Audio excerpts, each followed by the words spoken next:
Sophie Durocher.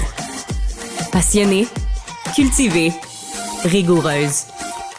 Elle n'est jamais à court d'arguments. Pour savoir et comprendre, Bonjour. Sophie Durocher. Ça fait un petit moment que je me fascine pour un sujet. Je suis un petit peu gênée de le dire tout haut, mais je suis fascinée par les excréments et par l'utilisation du microbiote fécal pour soigner différentes sortes de maladies. Alors, quand j'ai appris qu'il y avait des chercheurs du CHUM ici à Montréal qui lançaient une étude sur l'utilisation du microbiote fécal pour augmenter l'efficacité de l'immunothérapie anti-cancer, j'ai dit, il faut absolument que je parle à la chercheuse qui s'occupe de ce dossier-là. Elle s'appelle Dr. Arielle Elkriev. J'espère que je prononce bien votre nom. Oui, super, merci. Voilà. Vous êtes chercheuse principale, clinicienne chercheuse au centre de recherche du Centre hospitalier de l'Université de Montréal. Est-ce que vous partagez la même fascination que moi pour les excréments, le caca? Est-ce que vous utilisez des fois le mot caca ou dans vos recherches, on essaye de l'éviter? Non, on l'utilise à tous les jours. Ah, et oui, génial! Je suis aussi passionnée que vous sur le microbiome intestinal. C'est pour ça que je me réveille à tous les jours. Voilà. Alors, parce que c'est absolument fascinant, expliquez-nous de quelle façon ça fonctionne. Qu'est-ce qu'il y a dans notre caca, à vous, à moi et à tout le monde qui nous écoute, qui peut aider à soigner les gens? Qu'est-ce qu'il y a? C'est quoi les propriétés qui est contenues dans les matières fécales? Donc, en 2018, des chercheurs ont découvert que dans notre tractus gastro-intestinal, qu'il y avait des bonnes bactéries et des mauvaises bactéries. D'accord. Et on appelle ça le microbiome intestinal. Et le microbiome intestinal influence de façon très importante notre système immunitaire et aussi des traitements qui utilisent le système immunitaire, dont l'immunothérapie. D'accord. Et les chercheurs ont découvert que ces bonnes bactéries-là, si on pourrait changer le microbiome intestinal des patients, que ça pourrait apporter des meilleurs résultats au niveau de la réponse à l'immunothérapie pour les patients atteints d'un cancer. D'accord. Donc ça date de 2018. À quel moment, vous, au CHUM, vous et l'équipe de recherche, vous vous êtes dit, on va pousser ça plus loin et on va faire des recherches où on va faire vraiment un lien entre matière fécale et immunothérapie? Comment le lien s'est fait? Donc, en 2023, une étude a été publiée dans le journal Nature Médecine qui a démontré pour la première fois chez les patients atteints d'un mélanome que si on rajoute la greffe fécale à l'immunothérapie standard, qu'on avait des meilleures réponses à l'immunothérapie chez les patients atteints d'un mélanome. Et ça, c'était vraiment notre première expérience d'études cliniques au CHUM, dirigée par notre équipe d'études de phase 1, qui a démontré ça pour la première fois au Canada. Et suite à ça, oui, allez-y. Non, allez-y, vous. C'est vous la spécialiste. Et suite à ça, on a fait une deuxième étude qui a été présentée à une conférence de cancer cette année qui démontre chez des patients avec le cancer du poumon et en mélanome qu'on retrouve encore ces mêmes résultats extraordinaires quand on rajoute la greffe fécale à l'immunothérapie. Bon, alors, j'ai lu quelques articles là-dessus, donc quand vous me dites greffe fécale, je suis capable d'avoir l'image mentale parce que j'ai lu là-dessus. Expliquez-nous en termes communs que tout le monde peut comprendre, en quoi consiste justement cette greffe fécale? On se promène pas avec du caca, puis on en prend des petits bouts, puis on rentre ça dans le corps des gens, là. C'est encadré. De quelle façon ça se passe? Donc, c'est un programme de screening de donneurs sains. Donc, cette greffe fécale vient des donneurs sains qui, eux, ont un microbiome intestinal en santé.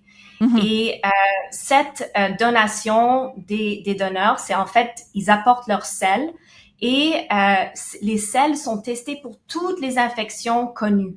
Donc, on est sûr et certain qu'il n'y a pas de transmission d'infection à partir de cette greffe fécale. Et ensuite, les selles sont formulées dans des capsules qui sont triées. On vient de voir les images. Oui, on vient de voir les images, là.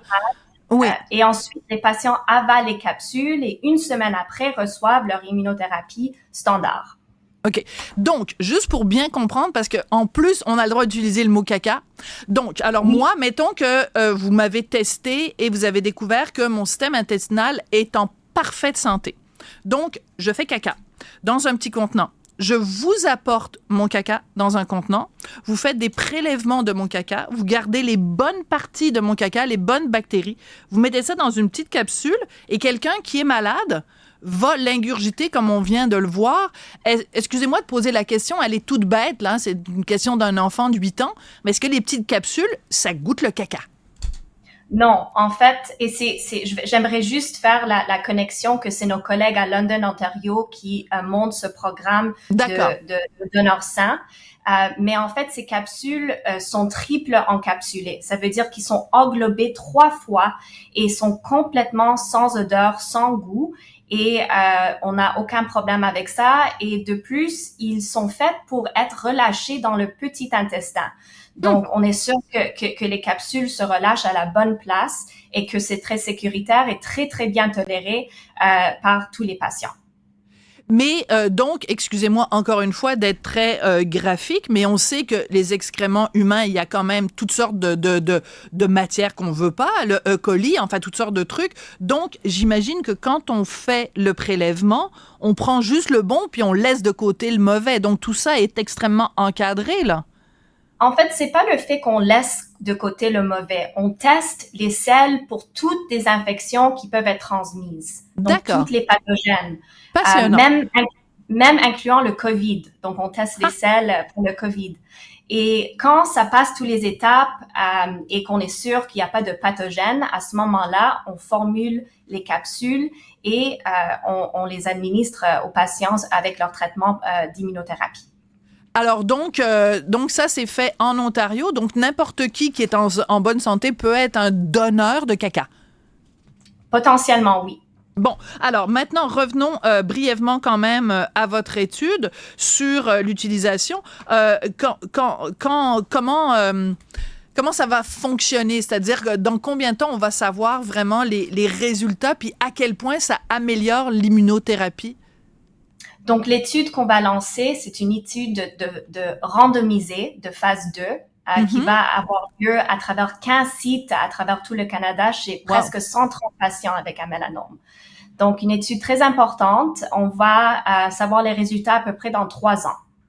3 ans. Donc, si en effet ça s'avère positif et concluant et aussi extraordinaire en tout cas que ce que ça annonce, ça veut dire que dans 3 ans, on va pouvoir commercialiser ces petites capsules de cacassin? Donc, la première étape, c'est de démontrer dans une étude randomisée pour la première fois que la greffe fécale rajoute à l'immunothérapie. Ensuite, la prochaine étape, ça serait une étude de phase 3 randomisée. Et à ce moment-là, on pourrait vraiment changer la pratique et découvrir un nouveau traitement approuvé pour les patients atteints d'un mélanome. D'accord. Ben écoutez, c'est extrêmement porteur d'espoir. Vous êtes une excellente vulgarisatrice. J'aimerais beaucoup vous reparler, disons, dans 1 an ou dans 2 ans pour savoir comment ça évolue. Mais merci de faire ces recherches-là. Les chercheurs sont extrêmement importants pour notre santé à tous. Et ça, c'est tellement prometteur et tellement plein d'espoir. Je trouve ça fabuleux. Je rappelle que vous appelez Dr Arielle Elcriet. Vous êtes chercheuse donc au CHUM. Merci beaucoup pour tout le travail que vous faites. Merci à vous. Merci.